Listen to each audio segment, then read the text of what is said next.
Ooh, is that the witching hour or what? No, don't be afraid. This is me at 3:33 in the morning.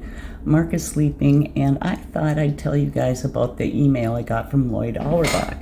Whoopsie, I've talked about this a million times, and I haven't actually read it to you, so here it goes. Dear Mr. Auerbach, I hope you're doing well and surviving this heat wave.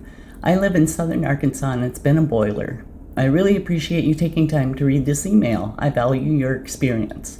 I have a couple of questions regarding spirit energy and EMF detectors.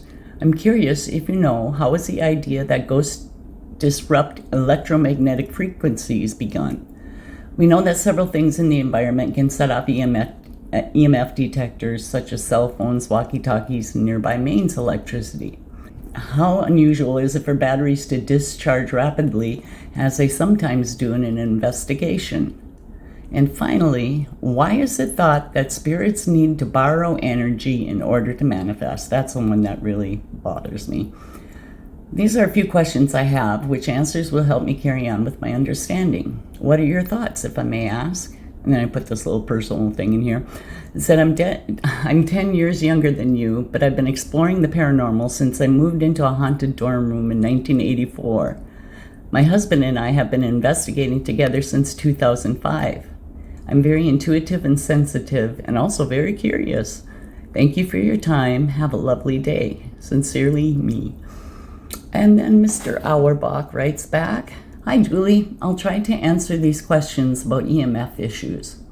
First, one of the early theories about psychic phenomena, which includes ESP, PK, and of course apparitions, hauntings, and poltergeists, is that it's all electromagnetic in nature.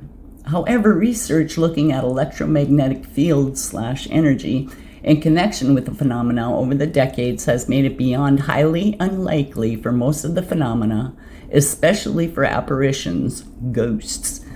If ghosts were electromagnetic in nature, any interaction with any form of powered technology would cause disruptions.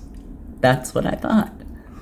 One exception is that one potential explanation for PK, which is mind over matter, relates to electrostatic fields that could be generated by the human body, not ghosts though, to an intensity that could physically move objects. Note that we, like all living things, do give off some EMF, though not what the majority of EMF sensors can detect. EMF sensors were and are used in parapsychological field investigations as one of several sensors to see if there are changes when somebody has an experience with an apparition, a residual haunting, or even poltergeist phenomena, which is generally unconscious PK by one of the living people, versus a baseline when nothing paranormal is happening. We do not use them to detect ghosts, especially given so many other sources of electromagnetism are present. Again, the correlation is to changes or anomalies when somebody is having an experience versus when nothing is going on. Some of the research, my own included, has shown correlations in the residual haunting cases between higher than background/baseline EMF and the spots in which the recordings seem to exist, though on some occasions I've had to turn off the power to the location with the owner's cooperation, of course. With apparitions, there's never been any consistency in EMF readings, and there's even the question as to whether an unusual reading when people are experiencing the apparition in any way is actually a true EM reading, or if the apparition's consciousness is using PK to influence the devices. Are you following that now? It's not the device that's giving a reading of EMF, but it is the ghost's psychic energy making the equipment go off, is what his theory is. Okay, anyway, here we go. An EVP, for example, assuming a spirit is causing it, would only happen because the entity used PK to affect the recorder or recording medium, audio tape, flash memory, etc. The idea that such devices can detect or pick up ghosts in any way is pure folklore. Much of it adapted by paranormal TV shows because they could not show ghosts on camera, which is another thing I thought, and general misinformation. Not reality, just reality TV. Unfortunately, this has been adopted by so many who emulate what they see on TV. As to the idea that spirits need energy to manifest, that goes back to spiritualism and mainly comes from fraudulent spiritualism / mediums of the late 19th, early 20th centuries. Evidence over the last 140 plus years shows that apparitions can be seen / experienced without any changes in the environment at all, which is true. Cold spots are rarely ever physically cold if one is to use a thermometer, but rather a psychological sensation. Temperature changes are rare with apparition cases and can also involve the temperature rising, not falling. There are genuine instances of batteries draining, yet also quickly recharging themselves. In one case, with lots of activity at a place in Florida, our video crew's camera batteries drained.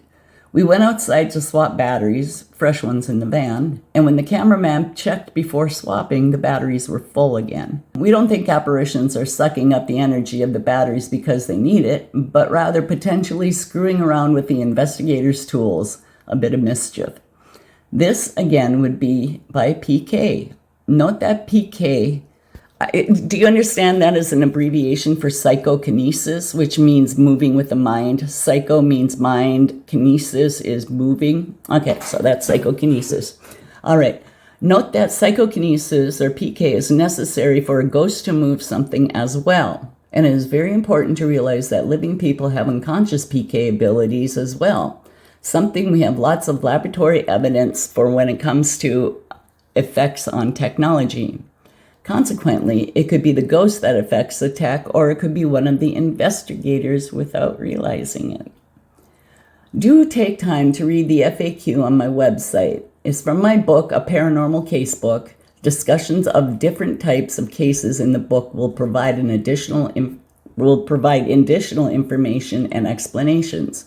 Thank you for your genuine curiosity and questions. You may also consider taking some of the online courses we offer through the Rhine Education Center, where I'm one of the principal instructors and president of the board of the Rhine Research Center. Especially Lloyd Auerbach, and I want to show you that it's especially ESP. And then here is all his credentials that he sent. Now, I did check out his FAQ page, and it is very interesting, very informative, nice to go look at. And that's on his website, which is, let me find it here, www.lloydauerbach.com. So you can get a hold of him there. All right, that was pretty easy, isn't it?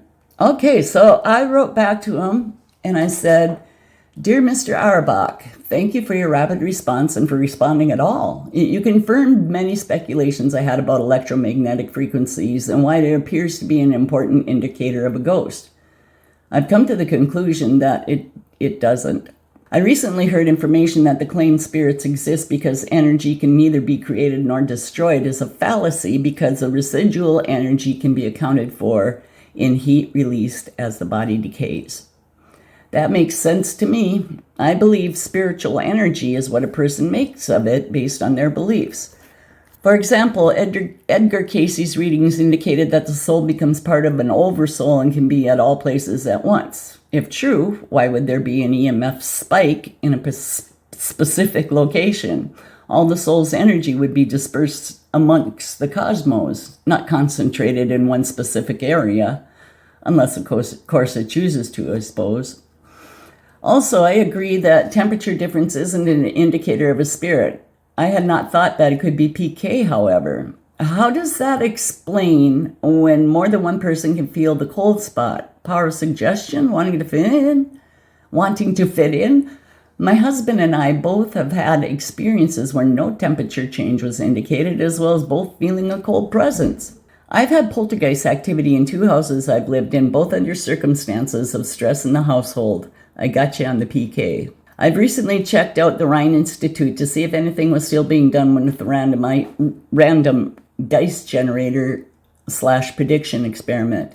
I did notice you on the staff and taught classes. I'm interested in taking classes, but money is tight at this time. Thank you for the references. I'm off to check them out. I appreciated your visual pun on especially. Take care. Appreciatively yours, me. And a quick note back. He said, glad I could be of help, Julie. On the multiple people feeling cold, even though no temperature change, could be suggestion, of course. But assuming there is something of a paranormal nature present, it's just how the perceptual process of those individuals might be providing a sensation. After all, multiple people could see an apparition the same way while others present don't experience anything at all.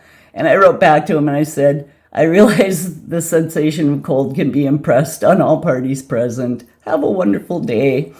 And that's what I got from Mr. Lloyd Auerbach, who has been an investigator, as much as I know, at least from the 90s, probably late 80s. I've seen him on several, like Discovery Channel and Travel Channel, all those, ones that play the TV ghost videos or ghost TV shows. I remember one time I was watching him, I think it was USS Hornet, and he was using a K2. And I'm wondering, Lloyd, why are you using that K2 when there is so much metal around there that could pick up any kind of electromagnetic wave, a radio wave, it's just a big conductor. So, but yeah, I followed his career for quite some time. So I'm just kind of like, oh, cool, I got a celebrity written back to me.